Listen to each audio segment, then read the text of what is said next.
Okay, I will start. Can you all hear me?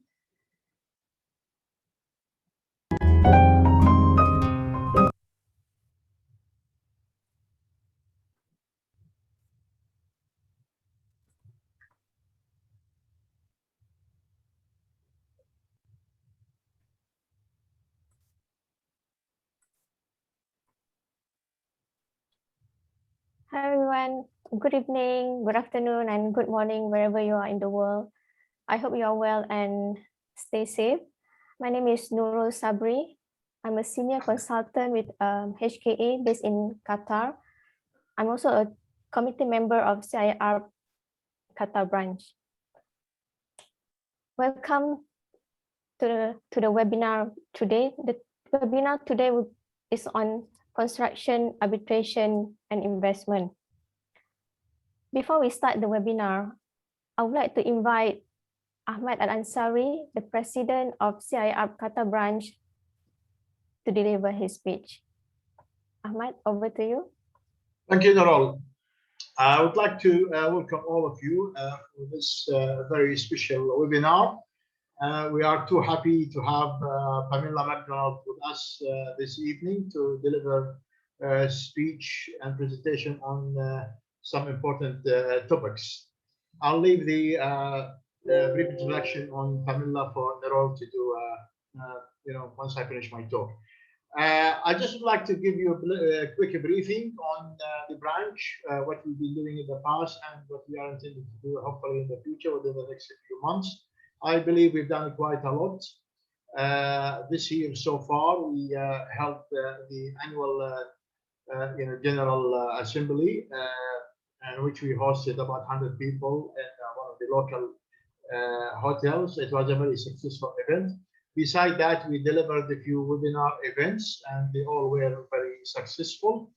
And the good news that we are about going to get into a proper memorandum of understanding with the Public Works Authority, which is going to be hopefully signed within the next few days. And we are aiming to strengthen our relationship with various government agencies and jurisdictions within the state of Qatar.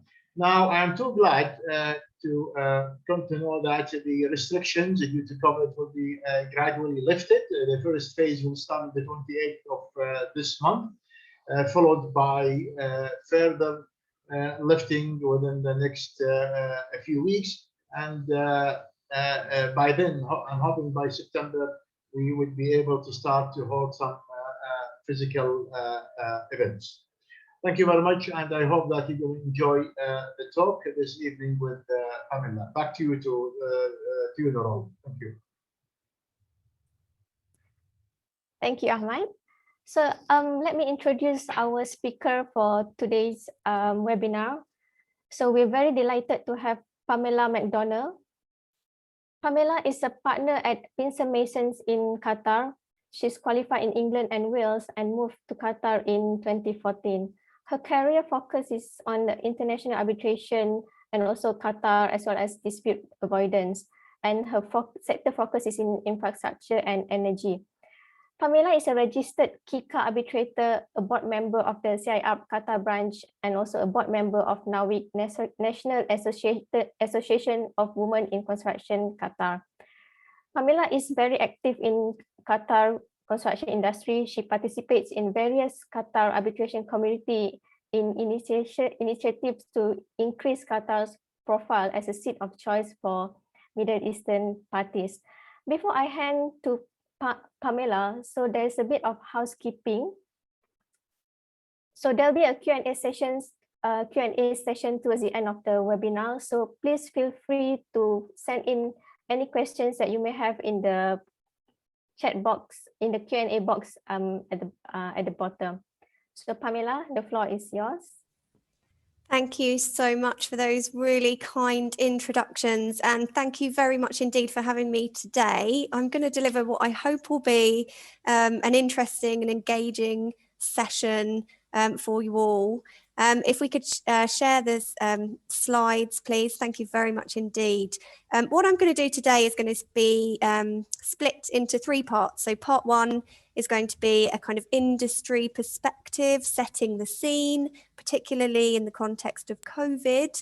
and what has and hasn't changed the arbitration world. In part 2, I'm going to do a bit of a case review, some really key cases in the arbitration community needs to be aware of that have happened in the last 12 months or so, which are really shaping the way that we deliver advice.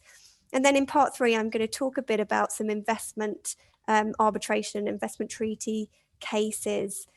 So let's start off on part 1. Thank you. You're on the right slide, Neural. Thank you very much. I'm going to spend a bit of time, as I say, setting the scene today and reflecting. And in doing that, I'm going to highlight some of the issues that have affected the construction industry and the disputes within it. And I'll also look at whether all of the uncertainty and the upheaval of the last year and COVID has impacted on certain international courts' approaches to protecting the arbitral process. Next slide.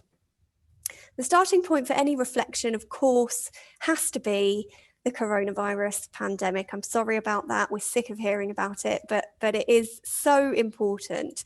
In some ways, it's hard to believe, isn't it, that time, the time that's passed since the WHO declared COVID-19 as a pandemic.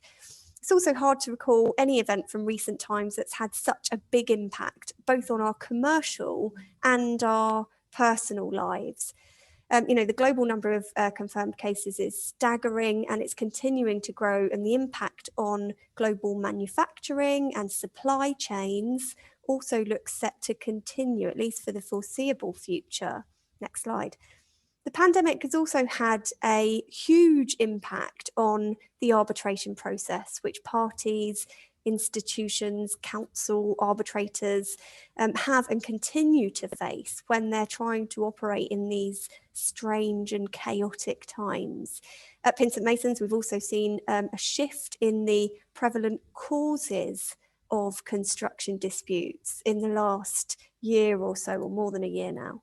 I've lost count now of the number of advices that I've prepared and disputes which have centred around things like force majeure, change in law provisions from a particular contract, and particularly in the Middle East, we've seen issues around unforeseen risks becoming a much more significant factor for parties, especially in Qatar, where our codified law contains relief for parties faced with unforeseen circumstances which cause exorbitant or excessive loss.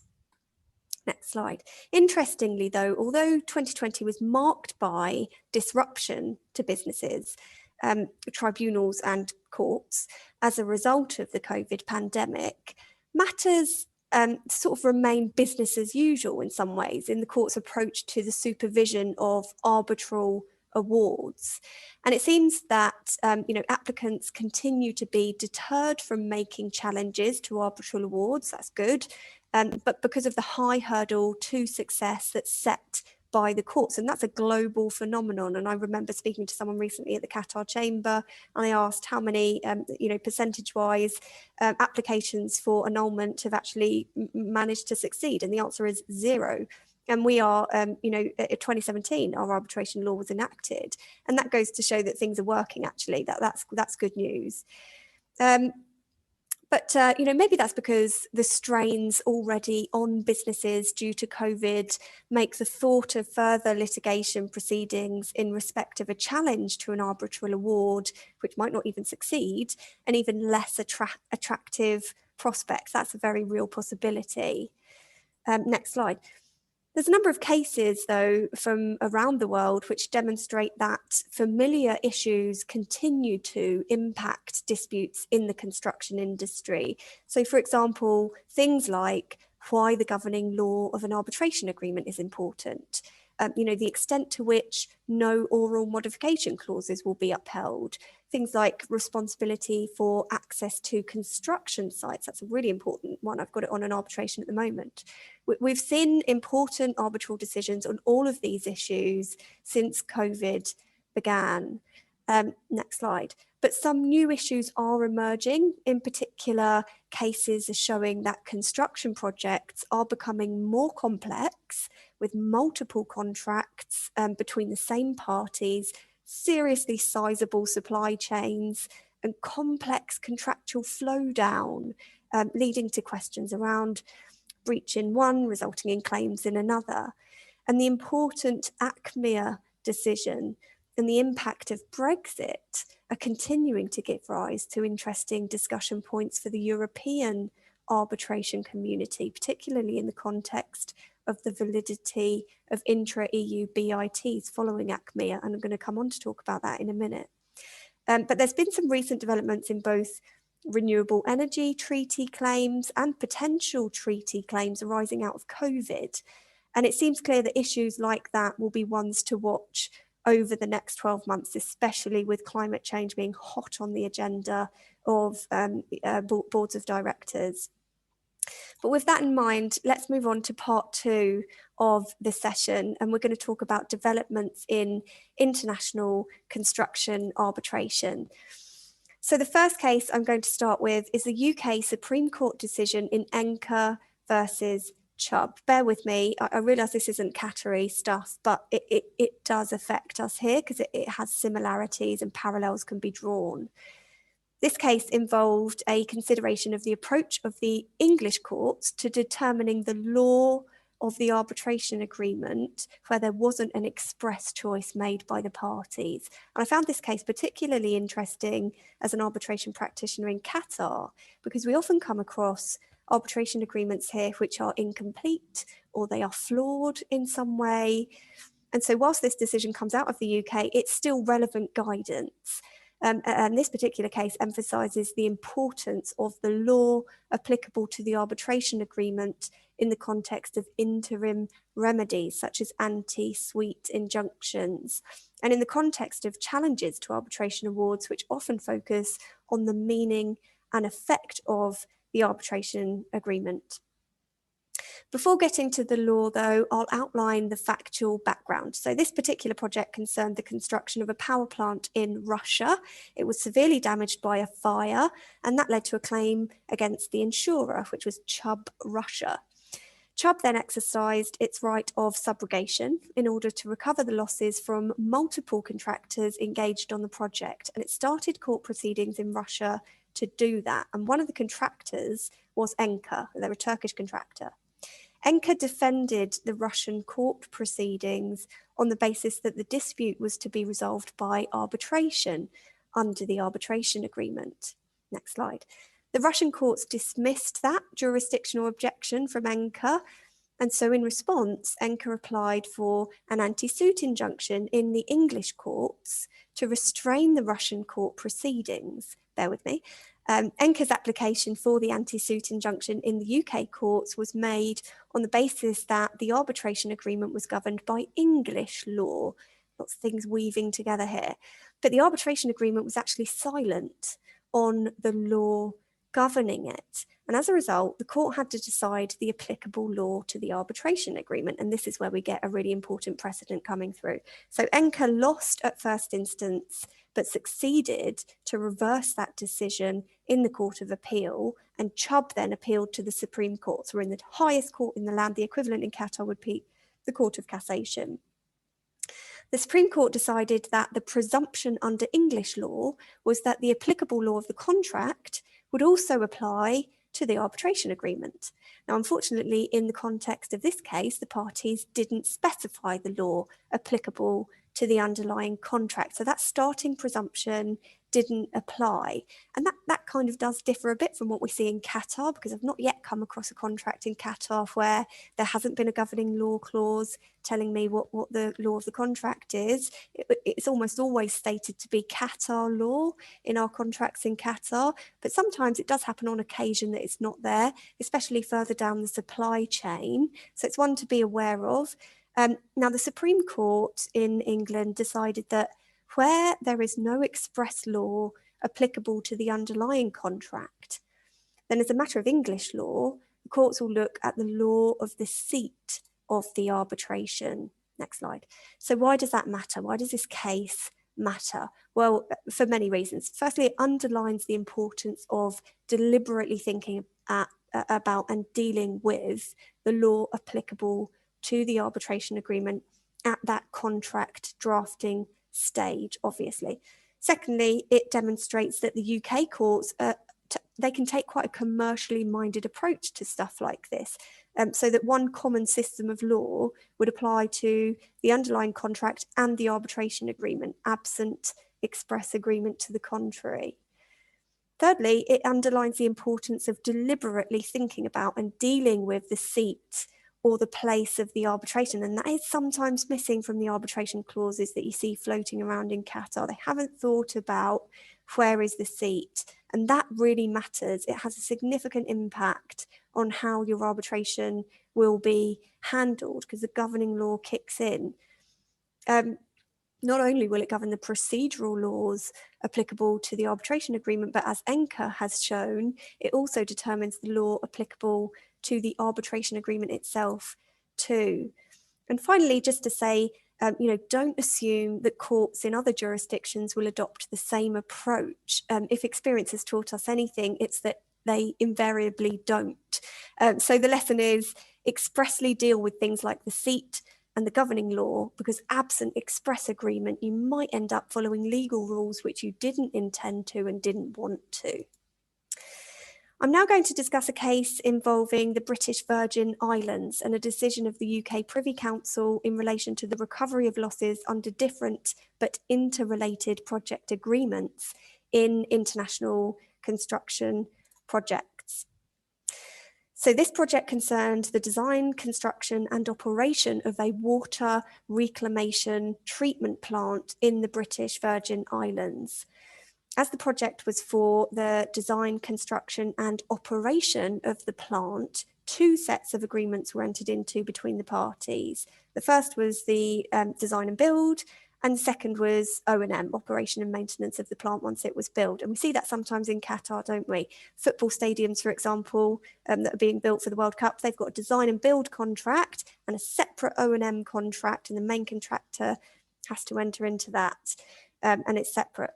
Anyway, following the commencement of the works under the D&B contract, the government failed to provide a suitably prepared project site to the contractor, in this case, Global Water Associates. And as a result, GWA terminated the D&B contract. The issue of termination and the losses flowing from it were referred to arbitration by GWA under the D&B contract. And the D&B contract was governed by English law. So GWA claimed loss of profit that it would have earned under the O&M contract had the D&B contract not been terminated. And the central issue here was whether those losses satisfied the remoteness test. So in other words, were these losses in the contemplation of the parties at the time of contracting? Bearing in mind we've got O&M contract here, D&B contract here, and that's what we're suing under.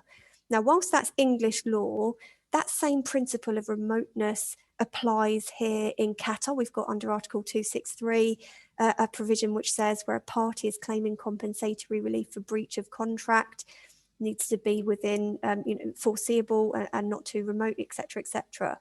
And as I've already said, we see these contracts, D&B, O&M, loss of profit claims do arise for the O&M part. So this is irrelevant, even though this is English law, this is relevant to us here. Now, the tribunal found that the loss of profits under the O&M contract were too remote. And GWA challenged the arbitrator's award in the High Court of the British Virgin Islands on the basis that the tribunal had erred in law. That issue was appealed up to the Privy Council, which considered and confirmed the position in relation to the test for remoteness under English law. And what they said was the losses were in the reasonable contemplation of the parties to the D&B contract. And applying that test, the Privy Council considered the following matters were material in finding that the losses were within the reasonable contemplation of the parties. First, they said both the D&B and the O&M contracts were entered into between the same parties on the same day in relation to the same plant at the outset of the project. That was really important. And then when the government entered into the D&B contract, it knew and intended that it would trigger the commencement of the O&M contract, and all being well, one would follow after the other. There was also no express term in the design and build contract limiting or excluding the government's liability for the type of loss of profit being claimed. So all of that played in. So why does this case about Global Water Associates matter? Well, it highlights the importance of considering the interrelationship between project documents on infrastructure and energy projects, and in particular the consequences of breach of one of those in terms of rights and liabilities under another, even though they're separate contracts. And in particular, it's important to think at the outset what possible losses might arise under one contract which is related, and how that risk might be mitigated, of course. And that's usually best achieved by ensuring that any limitation and exclusion of liability clauses are drafted really carefully to ensure that it covers these type of losses arising from other contracts which are related. Unfortunately for the government of the British Virgin Islands in this case, there was no exclusion of liability clause covering the losses claimed. Had it had one, the outcome might obviously have been a bit different. So that's a really interesting case, I think. The next one that I'm going to move on to is a Sinohydro case, and it's important because it's about one of the fundamental tensions in major infrastructure projects between delivering the project and working with and working within the local community affected by the project. And I think all of us think about in the Middle East, think about that issue, don't we? About the community that we're building these mega giga projects within. It really shows how, in this case, how the right of access to the site can become a flashpoint between employer, contractor, and local community. So I thought it was interesting to talk about this one. This is an LCIA arbitration award, and it relates to the construction of a dam in Mexico by a consortium of contractors, including Sinohydro, for the Mexican Federal Electricity Commission. Before the start of the project, the Commission made commitments to local residents, and that included that the relevant unions and the winning contractor would use local labour for the project. After Sinohydro started work, there were blockades of the site by various groups, and the main cause of the blockades was the failure to comply with that commitment that was made to the local community. And at the end of a series of blockades, delays to the archaeological investigations, and after 6 suspensions, actually, the parties met, they sat down around a table to talk about how the project was going to be resumed. And the contractor, in the end, requested early termination of the project. That early termination was referred to arbitration, and the contractor claimed the cost of the works performed to date, as well as the loss of profits having terminated early. And there's 2 significant issues that arise out of this case. The first is about the extent of the right to access the site and whether the right was compromised by the blockades and suspensions. I've chosen those words carefully, blockades and suspensions, because even though you might be thinking,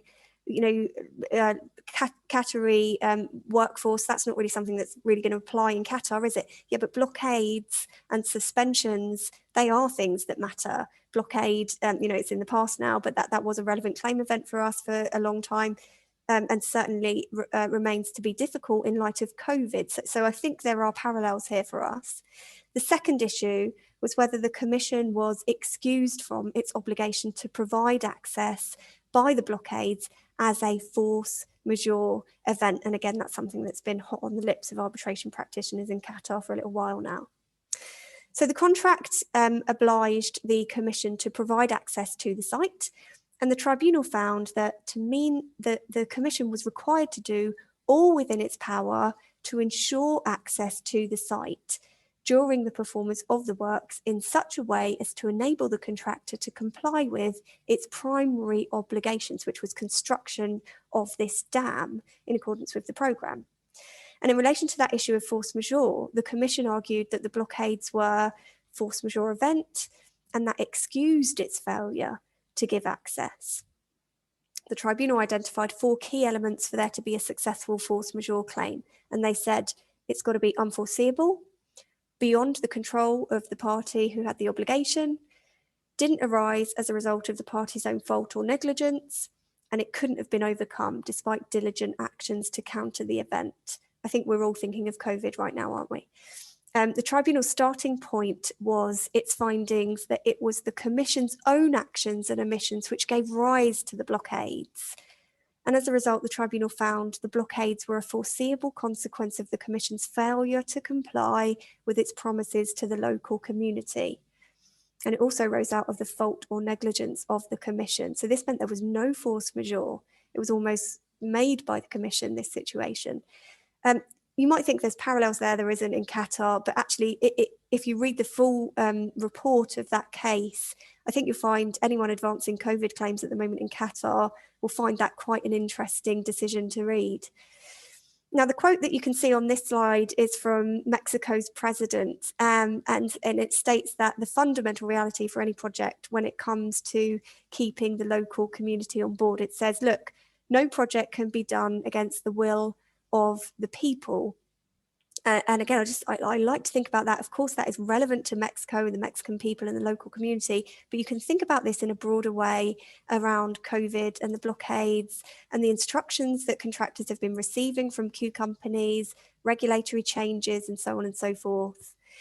But let's talk, why does this case matter for your business? Next slide. Local community engagement and support are key to the success of energy projects in emerging markets. The state's got a dual role as employer and governor, and that means it's best placed to resolve and enable local community impact. It's important to adequately reflect that in appropriate risk allocation in the construction contract. So that's just 3 key takeaways there. Changing tack slightly now, I'm going to step out of the realm of commercial arbitration, and I'm going to focus in this next section on investor-state dispute settlement, in particular at some of the significant changes that have been taking place in the investment treaty arbitration space with a view to the implications for construction and infrastructure arbitrations. I'm first going to give a brief background of what is meant by investor-state arbitration. It's not something you come across every day. And then against that backdrop, I'll look at a selection of recent developments that have generated a lot of debate, which are likely to have considerable effects on how claims against states, including those relating to construction disputes, might be brought and resolved in the future. There's a lot of politics in this, but bear with me. These include, the status of intra-EU BITs in the context of the ACMEA decision and Brexit, and the rise in renewable energy disputes. And briefly, I'll talk about the COVID pandemic. But those are the type of things that we're going to cover off in this section. And bear with me, because this is relevant to Qatar, in my opinion. So the aim of a bilateral and multilateral investment treaty is the promotion and protection of foreign investments made by foreign investors, in other words, international contractors. That's particularly interesting in Qatar at the moment, since we've very recently heard news of foreign entities being allowed to own 100% of listed companies in Qatar, still draft, still Shura Council stage, but that is coming. And in the not so distant past, there's also been a softening of rules around 100% foreign ownership of corporations in Qatar. Now, crucially, and of most interest to us, of course, is the fact that nearly all of these treaties contain a dispute resolution clause providing some form of international arbitration in the event that a dispute arises. So when we're talking about investor-state arbitration, what we're talking about are the claims brought by investors, think of that as meaning international contractors for the purpose of this session, against states or state entities, governments, where they perceive their treaty protections have been violated. And just to give you a size of this market of BIT, there's an estimated 3,200 BITs and numerous multilateral investment treaties on top of that. When it comes to international construction projects, these tend to involve considerable investments of time and money, and they draw upon a mix of international and local contractors and subcontractors, and they are susceptible to politics and actions of the host state, especially in Qatar, where we see a lot of JVs and a lot of 51% Qatari-owned company structures. And the combination of these factors means that construction disputes tend to make up a significant number of all treaty cases globally, I mean. And it's kind of widely accepted that construction projects and contracts constitute investments for the purpose of qualifying for protection under investment treaties. In 2018, the Court of Justice of the EU rendered a really important decision in the ACMEA versus Republic of Slovakia BIT arbitration. In the context of an arbitration brought under the Netherlands-Slovakia BIT, the European Court of Justice decided quite controversially that arbitration provisions in the intra-EU BITs, which means BITs between EU member states, were incompatible with EU law. Following that decision, in January 2019, all EU member states, including the UK at the time before Brexit, signed a declaration announcing their intention to carry through the ACMEA decision and terminate their intra-EU BITs. As we know, the UK then left the EU in January 2020. In May 2020, a majority of EU member states signed a termination treaty to terminate all of their intra-EU BITs and to bring to an end all arbitration proceedings brought under those treaties. But the UK didn't. It didn't sign that termination treaty. I'm just going to break that down a little bit because I might be losing some of you. So very simply, the termination treaty sets out 3 categories of arbitrations by reference to the date of the ACMEA decision. For intra-EU arbitrations that hadn't yet been initiated by the time of the ACMEA case, those investors are seemingly out of luck and can't bring their claims under those BITs. For pending arbitrations, the situation's a bit more complex and there's a bit of debate about the legal effect of the termination treaty on those cases and how they will or should be resolved. Now, moving on, unsurprisingly, EU states have already used ACMEA to block new claims and to object to pending claims brought under intra-EU BITs, but there are indications which suggest that for pending cases, arbitral tribunals are rejecting the suggestion that they lack jurisdiction.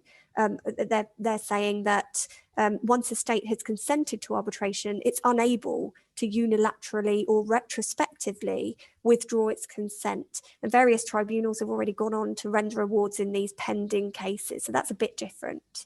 And so it is possible that investors with ongoing cases may still be able to get to the award, but the question remains whether that award will be enforceable. This is always the risk. And while it's unlikely that the national courts of EU member states will enforce intra-EU BIT awards, investors might have better luck in non-EU national courts if there are assets in that non-EU country that they can go for to get to the money. That's of course very relevant for EU investors that are pursuing or thinking of pursuing construction projects or other infrastructure investments in EU states, because disputes with the state that now arise in the context of those investments are arguably precluded from pursuing relief under a BIT, which they would have done before this case. So it's a really significant decision for that reason. And what about cross-border UK-EU investment decisions following Brexit? Well, 2 things seem fairly clear. First, EU-UK investors wishing to rely on the UK's BITs with EU member states have been left in a very uncertain position, that's for sure. Second, the trade and cooperation agreement that was signed by the EU and UK on Christmas Eve 2020 won't necessarily help EU-UK cross-border investors for the time being, because it doesn't contain an investor-state dispute settlement mechanism, nor does it have the hallmark of a substantive BIT protection like expropriation, fair and equitable treatment, protection, security, and so on and so forth. So what that means is that in practice, aggrieved EU-UK investors who want to challenge measures taken by host states will have to lobby their own state to initiate state-to-state arbitration. And the appetite of investors wanting to do that is obviously going to be low. It involves a lot of politics. You've got to be seriously powerful to encourage your government to take on another government, obviously. The more likely impact is going to be that investors who until now have relied on the UK's intra-EU BITs for protection might seek to structure their investments through other non-EU jurisdictions. The challenge for investors and their lawyers are going to be to find jurisdictions with bilateral or multilateral treaties that provide investors with protection, and also has the dispute settlement mechanism in the event that things go wrong. So that involves a bit of research, obviously. And another option, but one that depends very much on the bargaining power of the investor again, is to seek to negotiate classic investment protections directly into the contract with the state or the state entity. And that will require careful consideration at the negotiation and planning stage, and you've got to have some serious leverage. The second area for us to touch on is the considerable rise in the number of renewable energy disputes that are going to arbitration in recent years. Now, there's something called an Energy Charter Treaty, and that treaty reported last year that disputes concerning renewable energy sources now account for about 60% of all disputes brought under the Energy Charter Treaty. And that massive increase in renewables disputes has been driven by the heightened urgency of states to address the climate crisis, which has led in turn to reforms and initiatives at state level to address that reliance on fossil fuel and to increase access to renewable energy sources. The energy sector is, of course, inextricably linked with the construction sector and depends on it for construction of production and processing and distribution facilities, and for the updating and reconversion of existing infrastructure to meet new requirements and standards. I think we can all easily remember Al Kharassa solar park, which is massive in Qatar. Recently, NFE has the Northfield East project being led by QP has mentioned carbon capture and storage as one of the climate change areas that it's addressing. In recent years, Spain, Italy, Romania, Germany, and most recently the Ukraine have all been hit with numerous claims brought under the ECT, the Energy Charter Treaty, for changes that those countries made to their renewables regime, and in particular to cuts to investment incentives in solar and the wind energy sectors.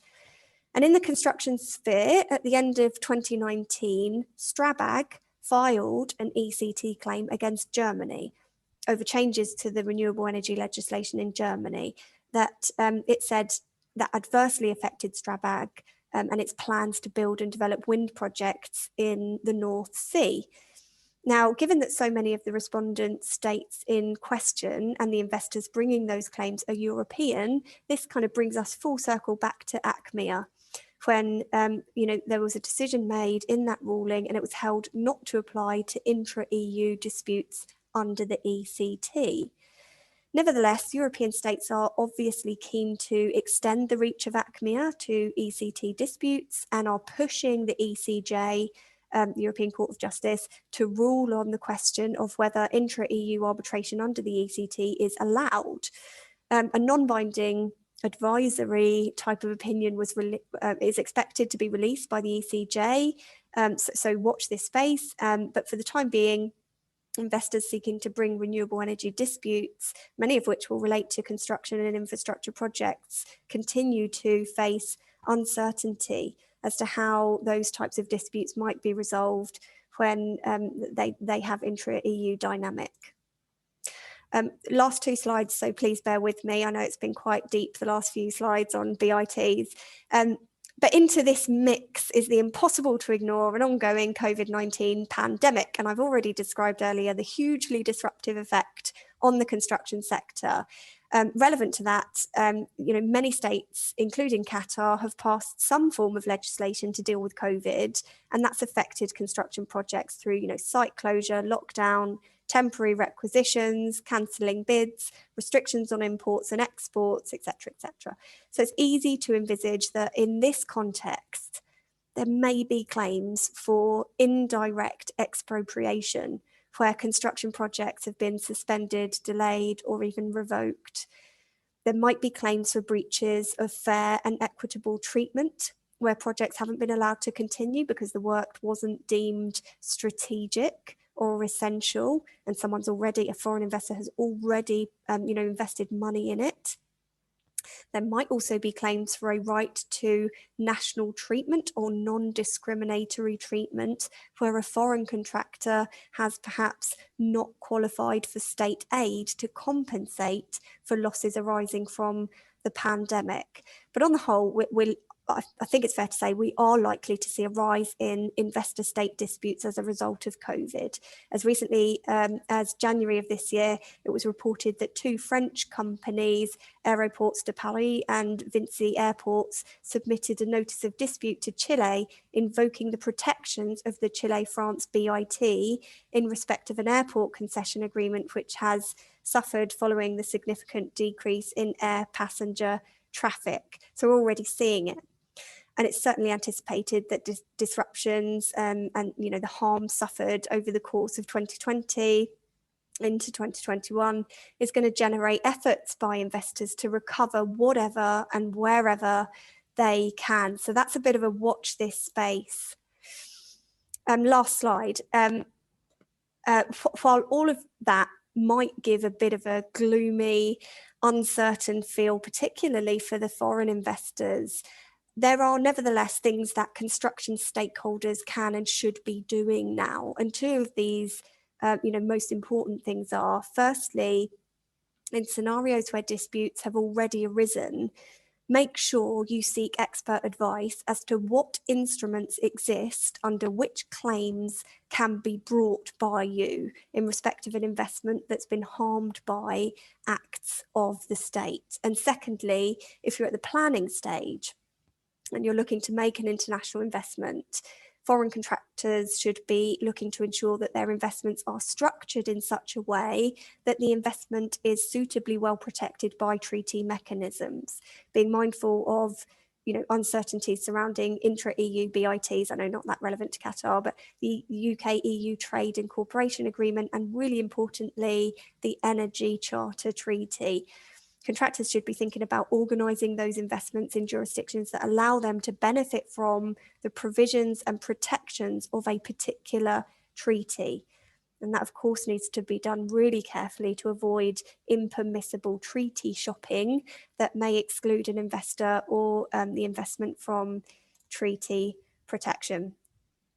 I've done a lot of talking there. I hope that was of interest. I hope that was relevant to some of us arbitration practitioners in Qatar.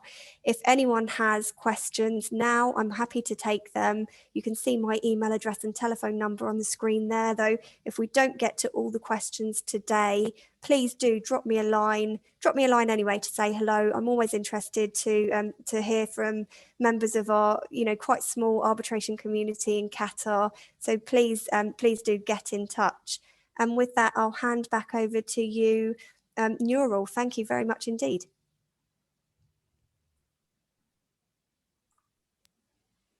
Thank you, Pamela, for the very, very insightful presentation. So now we open the floor for any Q&A questions that you may have. So please keep on sending any questions. So Pamela, so I'll read the first question that we received. Okay, this is sort of like a scenario question. Can you explain how another contract Y affect a contract X, but other contract why related to the same project if the parties are not related? Sure. So I think that's picking up on the case that I mentioned, which was to do with the D&B contract and an O&M contract, same parties, same project. But that scenario that has been given in the Q&A, that person is asking how another contract affects another one, but it's different parties. In contractual terms, those are separate contracts, separate entities, and technically speaking, they don't have rights against each other. The case that I mentioned today was different because it was same parties, same project, entered into at the same time, etc., etc. There are exceptions to that rule. For example, in Qatar, a subcontractor or an individual employee who has not been paid can like leapfrog a main contractor and commence a claim against the next person on the supply chain, usually either the main contractor or the employer. That's permissible under the Qatar Civil Code. That's quite a unique thing that Qatar has available. But generally speaking, you cannot, we say pierce the corporate veil in the context of a separate contract, separate parties. There would need to be some sort of contractual link there. And it's also relevant to say, where you've got a settlement agreement and you've got EPR provisions in a contract, I mean, equivalent project relief, sometimes you refer to those things as pay when paid clauses, you might think, the EPR provision sort of brings in a employer party. Let me break this down. Employer and main contractor settle, subcontractor and main contractor have a provision in the contract which says subcontractor gets paid when main contractor gets paid, right? Flow down. If there's a settlement there, then the subcontractor wants to be able to get some money because there's a pay when paid provision, you've been paid, so give me some money. Actually, as a matter of Qatar law, that is not permissible. We've been researching and testing that quite a lot lately in an arbitration that I'm doing.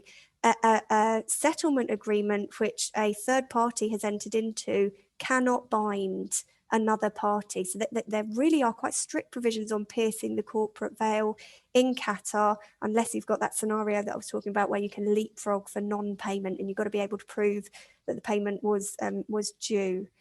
I hope that answers that question. That was quite a long answer, apologies. Okay, thanks, Pamela. Okay, the second question, what are the opportunities available to develop the ADR skills in Qatar, and how is the Qatari market ready for adopting the ADRs, for example, arbitration? Sure. So that's a really good question. ADR, that in my head, when I think of ADR, I think of arbitration, mediation, expert determination, or a combination of med-arb. Let's talk about all of those. Opportunities available to develop arbitration skills, there's lots. Because there's a lot of arbitration currently happening. I reckon there's a lot more to come down the line when the PPP projects, fingers crossed, contain arbitration clauses. I think they should. Arbitration community will start to become more active in Qatar if that happens. There's also all of this good stuff going on, by the Qatar International Court, by the CIARB, of course, and by KICA. We are becoming a more, experienced group of arbitration practitioners in Qatar, and that's going to start being reflected in the contracts. Mediation and expert determination, see that less often, but it does happen. And the reason you see it less often is because it's all confidential. And so you wouldn't see it unless you happen to know about it and you're involved in it. But as far as mediation is concerned, and I feel like I've, broken record, I feel like every panel I speak on, I mention this, but Qatar did something really revolutionary. It signed the Singapore Mediation Convention. Not only that, it was the country out of all the signatories around the world, it was the country that ratified it. So, there's clearly government backing of mediation at the moment. There is government backing of settlement agreements resulting from mediation. Because remember, a mediation results in a settlement agreement, not a decision, there's a man or a woman there to facilitate discussions, and the discussions end up in a settlement agreement. And there is government backing for those settlement agreements that are the result of a mediation to be enforceable in the same way as a decision of the court or an arbitral award. That is not something that we have seen in the past. The global dispute resolution community championed that for like 10 years before the Singapore Convention was eventually ratified. And the fact that, as I keep saying, you know, the fact that Qatar ratified that is very significant. And so even if you don't have mediation in your contract and you've just got something more linear, like amicable settlement discussions followed by litigation or arbitration, you might think about suggesting mediation. Parties can do that. You know, they can set up a separate contract which says we agree to mediate. There's nothing wrong with that. In fact, it's a really commercial solution.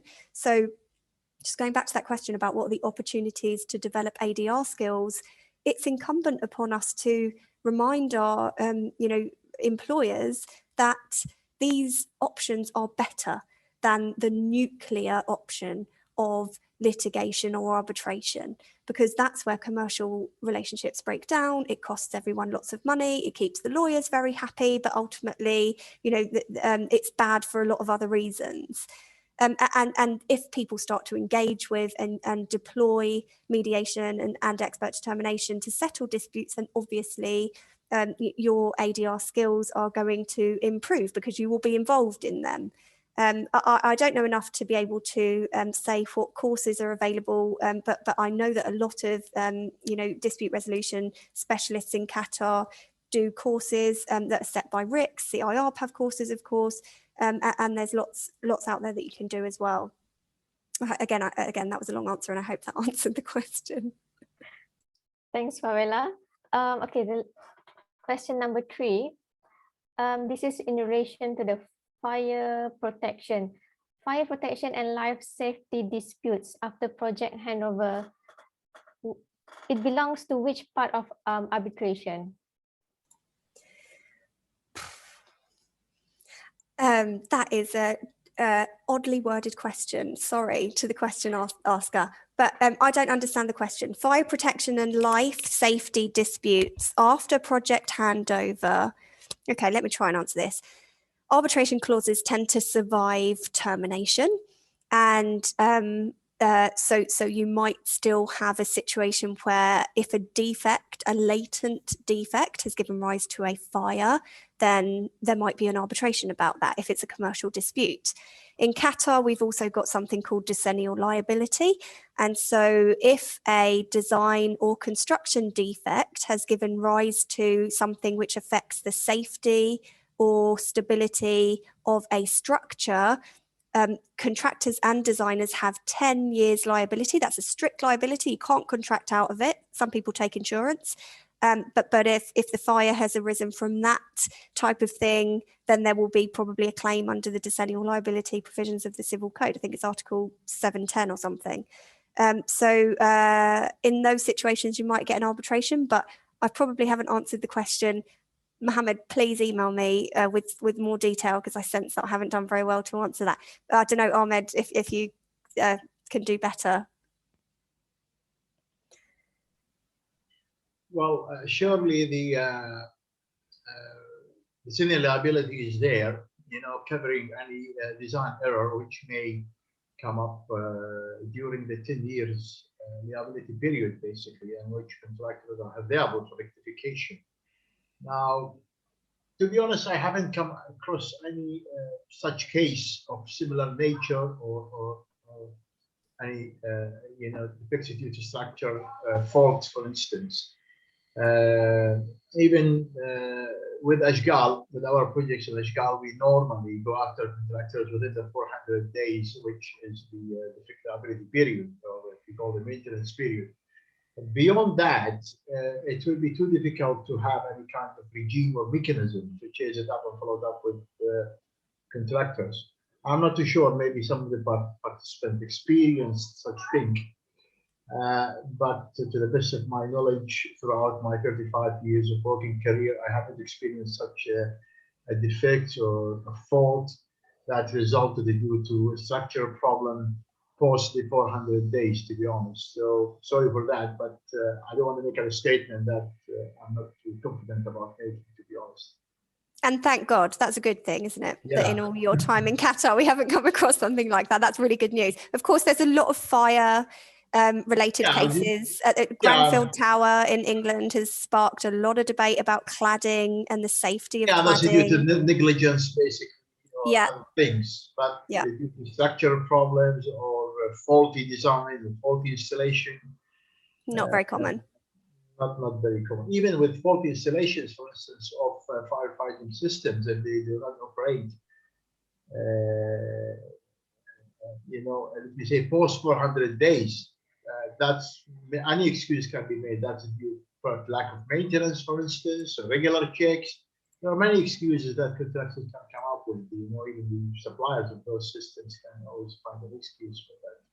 Yeah, so it's very important that in any building here, and that's why culture, unfortunately, maintenance post-construction is not really taken care of. Many buildings you see around spent hundreds of millions of riyals on building those nice towers, but most of landlords do not care much for operational maintenance afterwards. So facility management really very poor.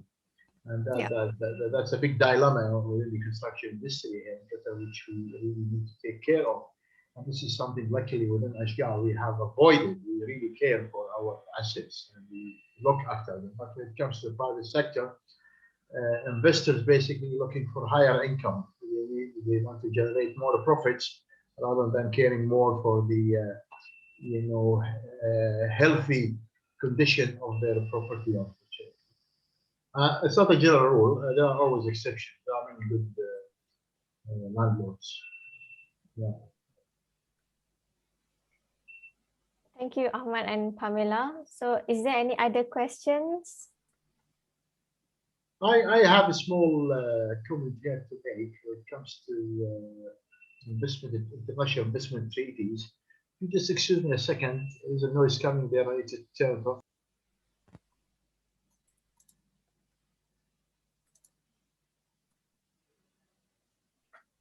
Okay, we have one question, but I'll come back to that questions after Ahmad. Okay, thank you. There always has been a debate which jurisdiction supersedes the settlement clause at the international or unilateral, may I call it, or bilateral investment treaties prevails or the local jurisdictions. Can you help with that, Pamela, please? Yeah, so that's a common question, especially on construction projects where construction contracts typically contain quite comprehensive dispute resolution clauses.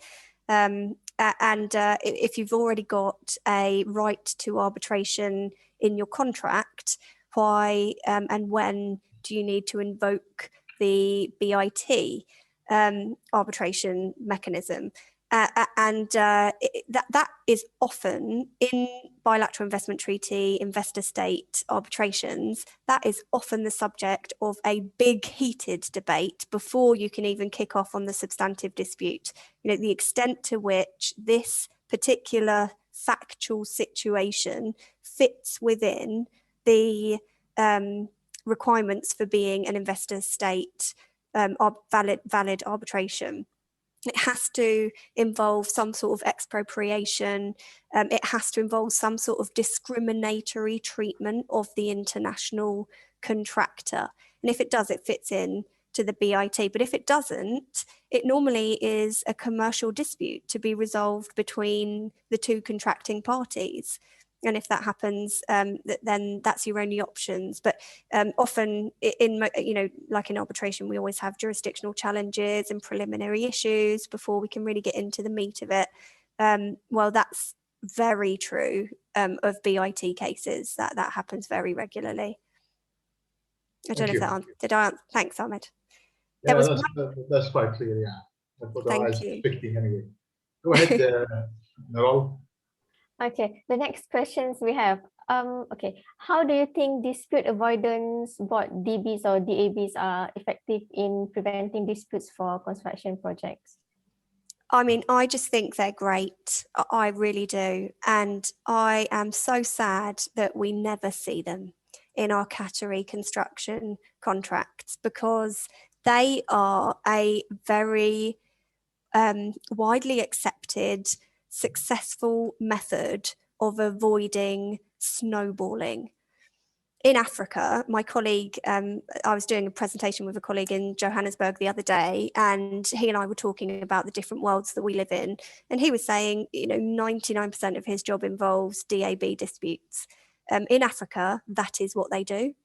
It's really, really common, and it's really successful at avoiding that snowball. And the way it works is you appoint either at the start or on an ad hoc basis, either an individual or a panel, normally 3, of experienced people to make decisions which are binding until challenged at the end. And nowhere is that mechanism more helpful than in Qatar, where we don't have statutory adjudication, we don't have quick access to justice. And so a DAB implanted into the contract would give you all of that without the need for lobbying, the state of Qatar to introduce some sort of statutory adjudication, which we tried in 2014 and failed. So for me, DABs, they are highly effective at preventing disputes on construction projects, particularly if you've got a board who are one engineer, one QS, one lawyer, because between them they can understand the technical stuff. And I think the reason that it doesn't happen, or at least the reason they don't implant it at the start, is mostly because it involves spending a bit of money early on, rather than just holding out and saying, oh, maybe it will never happen. It always happens. So we should really learn from that mistake. I always suggest it, but unlike mediation and expert determination, it's not one of those things that you can just introduce once the contract is on foot. You really need it to be negotiated in and drafted in. And because it's not in any of the Q company's standard forms, it doesn't appear in the supply chain because it doesn't flow down. There is one contract that I've heard of that had one. It was a Barwa City contract, and the contractor was a global heavyweight contractor, and they negotiated it in. And the person that I know that worked on that project said it was very effective. There was no dispute, no litigation, no arbitration on that project, and that was a mega project. So it works, and I wish we saw more of it, but unfortunately we don't. Thank you, Pamela. So I think we've covered all the questions that been given. So after the webinar, so in case if everyone have any questions, so please feel free to email Pamela, as what she mentioned earlier. So before I wrap up the session, I would like to thank Pamela and for the very insightful presentation, and also Ahmad for the welcoming speech. Okay, before that, I would like to mention about the CIR courses that we have. So under the CIR HQ, we have upcoming courses if anyone interested to register. So it's the Introduction to Construction Education, which and also the module, the decision writing in construction education. For CIR Qatar branch, we also have our usually we have our own training as well. So the upcoming training, we have module 2, Law of Obligations, Contract and Tort. So if anyone's interested, please either go to the CIR website, or for the Qatar branch training, so you can contact Franco Solano. So I think that's all from our side. Thank you again to Pamela, Ahmad, and also for all the attendees. So I hope we can see you again in the next webinar, probably next month. Thank you so much for having me. Bye, everyone. Thank you. Bye. Thank you. Good night. Bye-bye.